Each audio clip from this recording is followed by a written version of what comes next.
যারা ৭১-এর মুক্তিযুদ্ধের চেতনা বিক্রি করত, তারা চেতনা বিক্রি করতে করতে আজকে দিল্লি গিয়ে বসে আছে। বাংলাদেশের মানুষ তাদেরকে উৎখাত করেছে। সুতরাং চেতনা বিক্রির ব্যবসা ভালো নয়। এই জুলাইয়ের চেতনা নিয়ে যেন আমরা কেউ ব্যবসা না করি।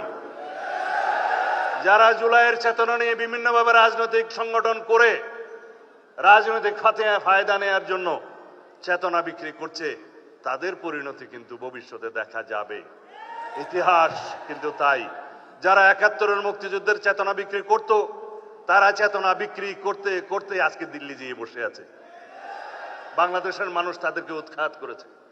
সুতরাং চেতনা বিক্রির ব্যবসা ভালো নয়, রাজনৈতিক ফায়দা নেওয়ার উদ্দেশ্যে ভালো না। আমরা এই মহান 2024-এর জুলাই গণ অভ্যুত্থানের ইতিহাসকে ধারণ করব, স্মৃতিকে ধারণ করব। অনাগত কালে ভবিষ্যতে আমাদের প্রজন্মরা যেন দেখে স্বৈরাচার ফ্যাসিবাদের পতন কিভাবে হয়েছিল। ফ্যাসিবাদী স্বৈরাচারী আচরণ যেন ভবিষ্যতের কোন সরকার না করে। খোদা হাফেজ।